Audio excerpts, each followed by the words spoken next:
Yeah, thanks, Jed, and thanks for having us here to talk and give on the nitrate targeted performance standard, the work being done around that. I also appreciate learning a little bit more about our audience here today. So I think the information that I will be presenting will provide the type of context that is necessary for all included. Um, Again, my name is Chris Clayton. I'm the Chief Agricultural Runoff Section at the Department of Natural Resources. So that day to day means that I supervise and manage our central office, Madison staff that work on two different programs, the CAFO permitting program, as well as the agricultural non-point source runoff program too. Okay, so today's presentation, I just, again, want to give an update, provide some context on the proposed rule change that I'll talk about, include some information about our timeline and our process. And as Jed already mentioned, there has been over the past year a technical advisory committee which has been engaged in this process. And I want to give an overview of the discussions that we've had with that committee and the input that we've received from them and how that has impacted our development of the rule. So let's sort of set the stage here. This targeted performance standard, the scope of it was approved by the department's Natural Resources Board about a year ago now, actually, where they approved of the scope statement, which gave the department the authority to move forward and start developing the rule, and also authority to move forward with public hearings, which would be sometime later next year. Um, the whole purpose of the revision to an existing rule is to establish this targeted agricultural non-point source performance standard that is meant to abate nitrogen pollution or nitrate pollution in areas of the state that have those highly permeable soils that are susceptible to groundwater contamination. It's something that we refer to very often with our technical advisory committee as sensitive areas. The whole goal of this is really to achieve compliance with the nitrate groundwater standards. As Kevin pointed out previously, that standard for our state is 10 milligrams per liter of nitrate in groundwater. The timeline of this rule, these are kind of some of the important dates that we're working along right now. Again, over the last year, we had 8 meetings with our technical advisory committee from February through October. And we're right now, the department is putting together the draft rule based on that input from the committee. We're not yet through with that process. We still need approval from our secretary's office so that we can put the draft rule along with an economic impact analysis out to the public and receive comments first on the economic impact analysis. That should take place over the month of February. And then the comment period for the draft rule itself would take place late spring of 2021. And then once we receive public comments from all involved, of course, we will make changes to the rule accordingly and then request full adoption by the Natural Resources Board later in the year 2021. It still has other hurdles to go, assuming that it passes through the board, whatever that final rule looks like, needs to be approved by the governor's office and then go to the legislature for approval. And that would be about a year from now when those couple of process actions would take place. Okay, let me step back here just for a second. So there is an existing rule. It's referred to as NR 151. It's the agricultural performance standards that I'm speaking about, but this is a much larger rule. I just want to point out what the purpose of this is as an opportunity to provide some context here. So it establishes runoff pollution performance standards, not just for agriculture, but also for non-agricultural and transportation facilities too. Now, when it comes to those agricultural performance standards, it also sets a process to develop and then disseminate the technical standards that are needed for those standards. One thing that's sort of unique to Wisconsin is that in this case, while we're moving forward with a performance standard, There's sort of a second step to the whole process. So the technical standard. So just to give an example of a technical standard here in the state. So we have a performance standard in place stating, that nutrient management must take place when share, and it's the Department of Agriculture's job to set the technical standard around that, and they've defined in their rule set that the nutrient management performance standard will be met when the NRCS 590 conservation practice standard for nutrient management is used. So two-step process here, which is as I go um, through this presentation. Another thing that our existing rule does is it specifies how to develop a targeted performance standard if the statewide performance standards that are currently on the books do not achieve water quality standards. So just to give some examples of existing performance standards, I mentioned nutrient management, which is at the bottom of the list there. There are also performance standards in place having to do with a tillage setback from waterways, erosion, manure storage facilities, phosphorus index standard, and so on. And then related to the standards, we also have the authority to create prohibitions. Right now, there are 4 main manure management prohibitions that are existing rule. Things lines of, no overflow of manure storage facilities, no direct runoff from feedlot or stored manure to waters of the state, and others as well.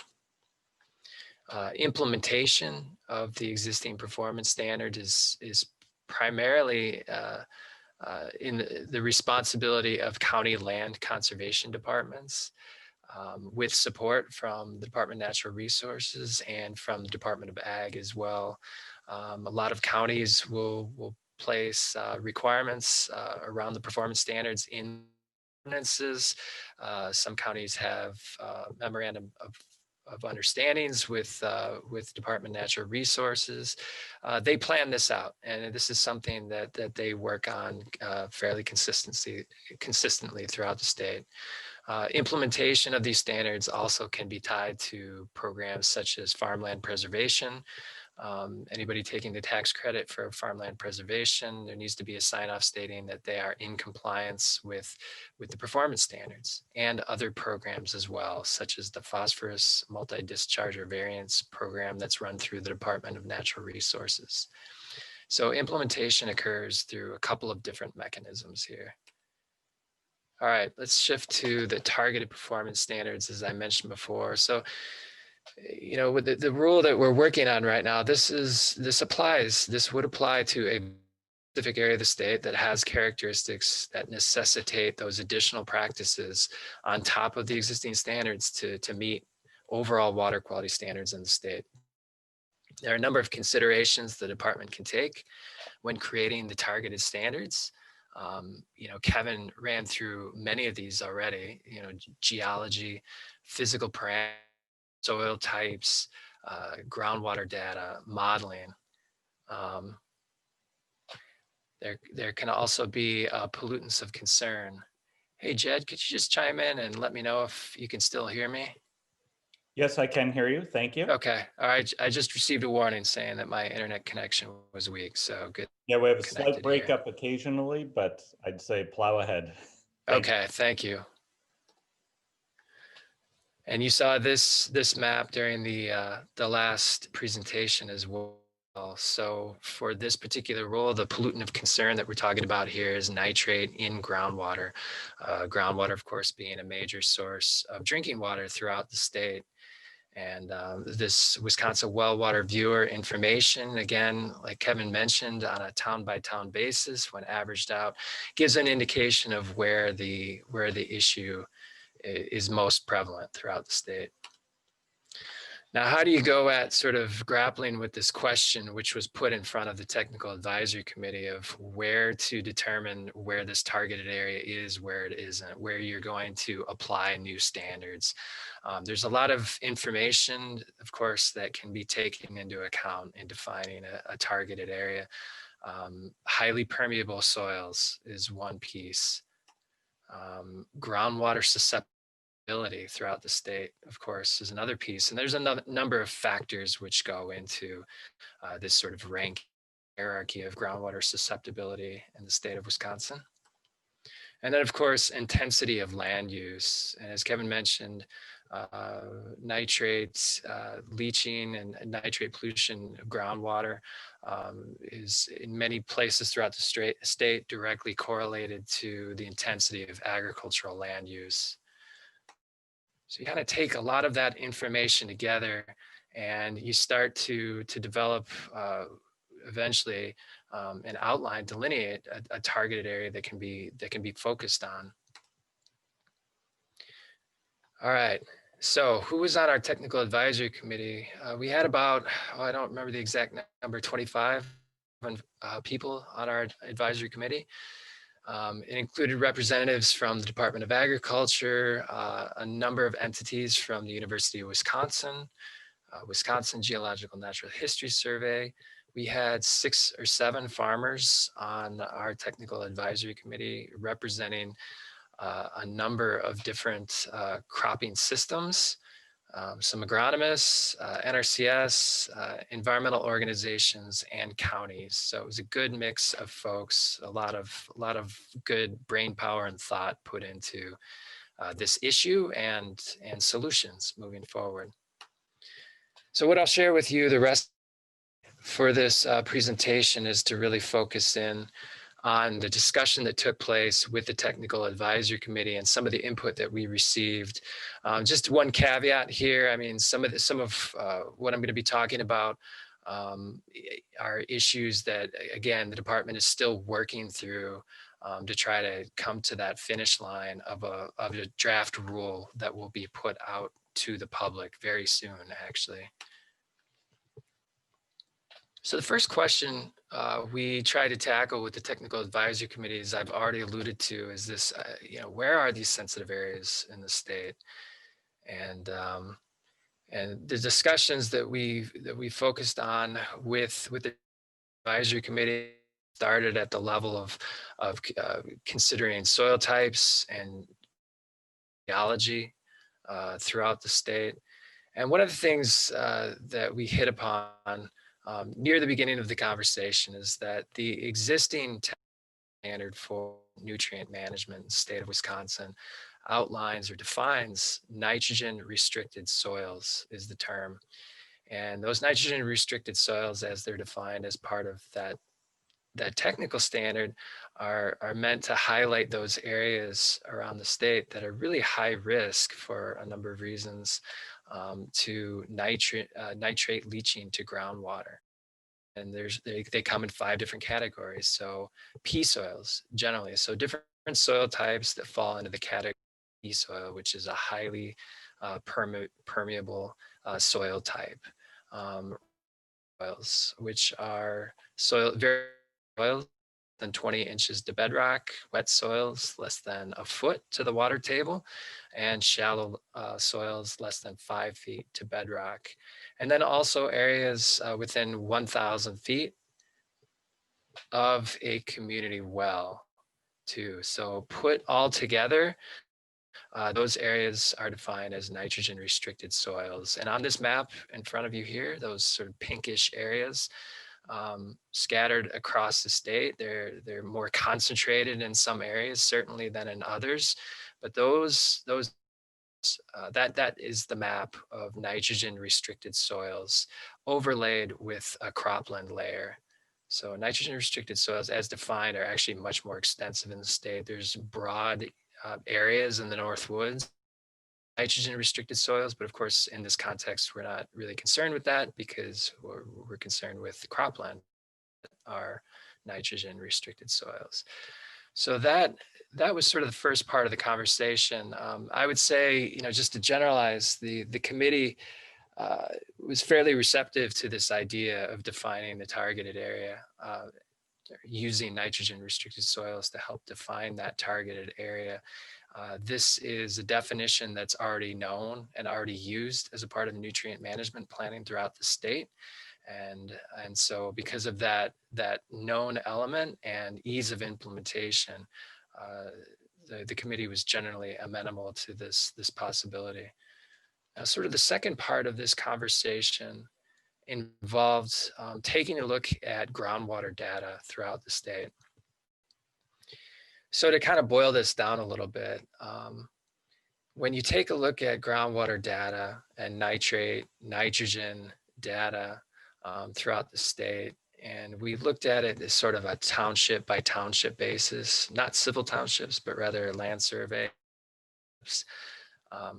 came up with some criteria to determine whether nitrate had or nitrogen actually impacted or contaminated groundwater within those areas. The criteria there are listed. So within a township, if you have 25 or more data points, if there are 10% or more of the wells within those townships exceeding that groundwater quality standard, again, of 10 milligrams per liter, right? And if you have an average of all the data within that township in excess of 5 milligrams per liter, then that's the reason why you have one of those townships showing up on this map here. So that was sort of the initial data analysis that we used and had this discussion with the technical advisory committee. As you can imagine, I mean, there were some concerns that were voiced during this conversation. In particular, the scale of those, the use of a township, say, as opposed to a smaller scale, unit of scale. There were also some concerns about whether or not we had enough data points there, 25 or more. For all the ones on the map here, the majority of these townships, when you take a look at the data that's included in them, have well over the 25 data points to sort of analyze the data and see if it meets the two criteria that would cause it to be considered as part of the targeted area. But taking their input in, the committee's input that is, we went through and are taking this through a further screening process to see if, for instance, groundwater and well, if they're all concentrated in one corner of a township, perhaps there's good reason to remove pieces of the northeast corner of a township from this map, and so on and so forth. Also, we wanted to make sure that we were taking into all sources of nitrogen. So we took a look at areas that might be impacted by nitrogen sources such as septic, as well as from wastewater applications, land applications, and other sources as well, just to see if there is not good reason to remove some of these areas from consideration, or perhaps to add areas that are adjacent to some of these townships that show up in screening. So we're going through that process right now, and I think what will be proposed is a map that's similar to this one here, but a little bit different in ways once you drill down to different parts of the state. All right, so just to give a sense of this area and targeted area here. So nitrogen restricted soils that are cropland, that's about 4.6 million acres. Once you take a look at those areas, cropland areas inside those townships that have elevated levels of nitrate in groundwater, then you're looking at an additional 1.6 million acres. So this sensitive area right now where we sit, the definition that I just talked about, covers approximately 6.2 million acres, so about 43% of ag land in the state of Wisconsin. And that's an overall view of the general conversation that we had with the Technical Advisory Committee.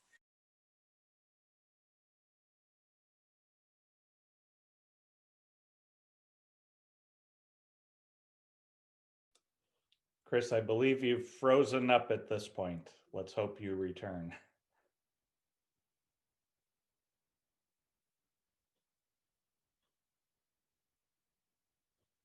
Can you hear me, Chris?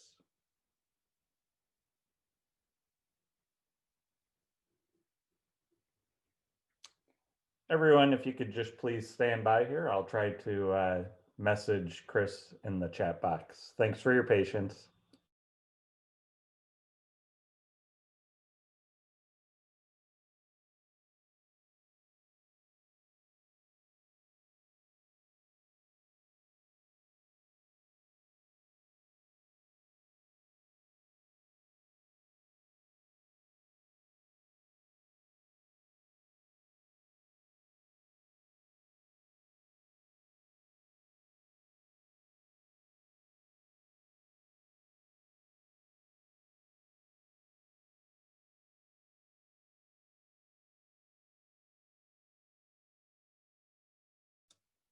Again, thanks for your patience. We've lost Chris's presentation, obviously. We'll work here to see if he can join us back in. Otherwise, we'll segue. Oh, there's Chris. You're back. And I see Matt. I was going to segue to Matt if we needed to. Chris, we lost you there. Do you want to try to restart your presentation from where you were? Sure, I can try that. Yeah, thanks for your patience. No, thanks for your patience. I Technical can say difficulties. yesterday, spending time on Zoom, there's some sort of Madison area internet issue that was shut down, a complete outage yesterday afternoon. So we'll just have to be patient in our circumstances. And there we are. Thanks very much, Chris. Yeah, can you see my screen now? I can. It's not in slideshow. There we are. Now, yes, Okay. I can in slideshow mode. Thank you. All right. All right, let's transition into the discussion about what applies in the targeted areas in the conversation that we had with the committee on this one. So, trying to figure out a main goal for these performance standards was the first part of the conversation, really. And I think we hit on it. It's pretty practical. It makes sense, really. We want to prevent applications of fertilizer and manure to agricultural lands from causing that leaching that Kevin was talking about before, and describing of nitrate to groundwater in any manner that would contribute to an exceedance of the groundwater standard. That's the 10 milligrams per liter. That's all very, very straightforward. Now, how to do that exactly? So we had talked with the committee, had a discussion about putting together a leaching limit. 10 milligrams per liter doesn't really mean a whole lot to a farmer, right? So how to translate that into a term that could be used when planning nitrate applications to farmland. What you arrive at is one way to do it is to arrive at a unit of measurement here, 2.2 pounds of nitrate per acre per inch of groundwater recharge. So that's just under that, barely under that 10 milligrams per liter. This is a performance standard that we talked about applying to the entire targeted area. It would require technical standard development. So I talked before about that relationship that the Department of Natural Resources, have with Department of Agriculture, and sort of the second step of the process of developing a technical standard that would answer the questions about how do you, what tool do you use, what technical standard is used to hit this standard here that you see before you of 2.2 pounds of nitrate per acre per inch of groundwater recharge. That is a question that we're asking ourselves, certainly, but one that would be fully answered later as part of the entire process. This envisions, of course, that this standard is implemented at the farm scale through nutrient management plans. Let me give you some information, a little bit of information of how that might look. So this standard would be set as an average annual limit across all acreage in a nutrient management plan. So what that does is it provides some flexibility. You've got some of those high nitrogen demanding crops. Well, those can be offset by other crops across the acreage within that plan.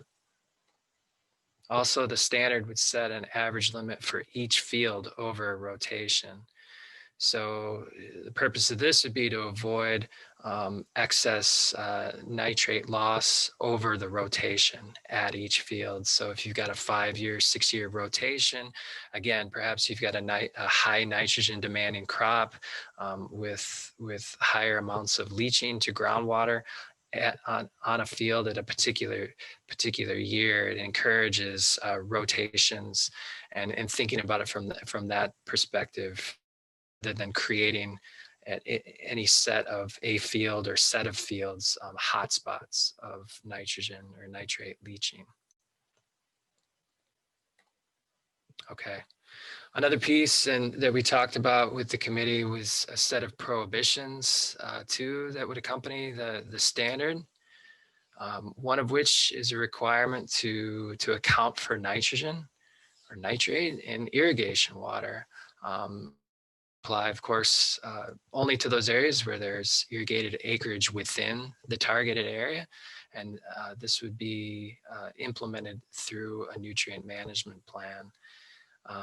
This, part of the discussion with the committee around this one, the general feedback I received is a fairly practical matter. Okay, second prohibition would be a fall and winter application, prohibition on fall and winter applications of commercial nitrogen fertilizer after September 1. Again, would be applied to the entire targeted area, implemented through a nutrient management plan. And there would be exceptions for applications to living cover. So in cases where you need applications to establish crops, or for cover crops, already established cover crops, then there are exceptions to this. The point is that we're looking to encourage and get away from applications to bare ground, to fallow fields. As part of that conversation, again, for commercial nitrogen fertilizer, it seems that industry is already heading in that direction anyway. The second prohibition really here is a prohibition on fall and winter mechanical applications of liquid manure.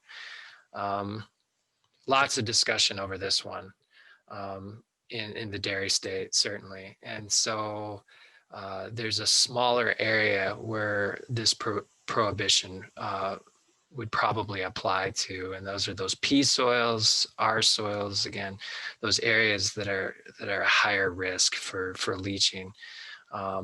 Which is a smaller subset of the targeted area, so about 14% of agricultural land.